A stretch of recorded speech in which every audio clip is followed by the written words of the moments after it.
Imagine checking into a beautiful hotel, only to never be seen again. Hidden behind elegant walls was a building that would become one of America's darkest legends. This is the terrifying story of H. Holmes, the man many believe to be America's first serial killer. Before he became infamous, Holmes appeared to be the perfect gentleman, a handsome doctor with a warm smile and impeccable manners. Only few people suspected the darkness behind his calm exterior. In 1886, Holmes arrived in Chicago and purchased a neighborhood pharmacy. To his customers, he was polite, intelligent, and trustworthy. Soon, Holmes began constructing a massive three-story building unlike anything the city had ever seen. Workers came and went, often dismissed before learning the full design. The finished structure featured hidden hallways, staircases leading nowhere, secret rooms, and doors that locked from the outside. In 1893, millions traveled to Chicago for the world's Columbian Exposition.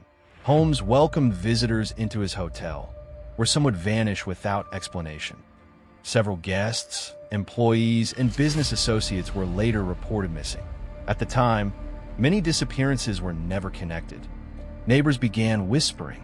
Workers claimed parts of the building made no sense. But no one imagined what investigators would eventually discover. Holmes wasn't only suspected of murder. He was also a skilled con artist, using fake business deals, forged documents, and insurance fraud to enrich himself. His most infamous fraud involved his associate, Benjamin Pitzel. Holmes planned an insurance scam, but instead, Pitzel was found dead.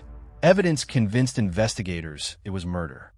The investigation intensified when Detective Frank Geyer began tracking Holmes across several states, carefully following every clue. Geyer's search uncovered a heartbreaking truth. 3 of Pitzel's children, who had traveled with Holmes, were never reunited with their family. In 1894, police arrested Holmes in Boston. What first appeared to be an insurance investigation soon exposed something far more sinister. When authorities searched Holmes' Chicago building, they documented hidden rooms, concealed spaces, and evidence that fueled sensational newspaper reports. Some later stories exaggerated the building's features, but the discovery shocked the public. Newspapers called it the Murder Castle. Wild headlines spread across America, mixing confirmed evidence with terrifying rumors. While awaiting trial, Holmes gave conflicting confessions, claiming responsibility for dozens of deaths. Historians continue to debate many of those claims because they were often inconsistent and impossible to verify. The evidence surrounding Benjamin Pitzel's murder led to Holmes' conviction. The courtroom remained silent as the verdict was read. On May 7, 1896, H. Holmes was executed by hanging. He reportedly remained calm until the very end. More than a century later, Holmes remains one of history's most infamous criminals.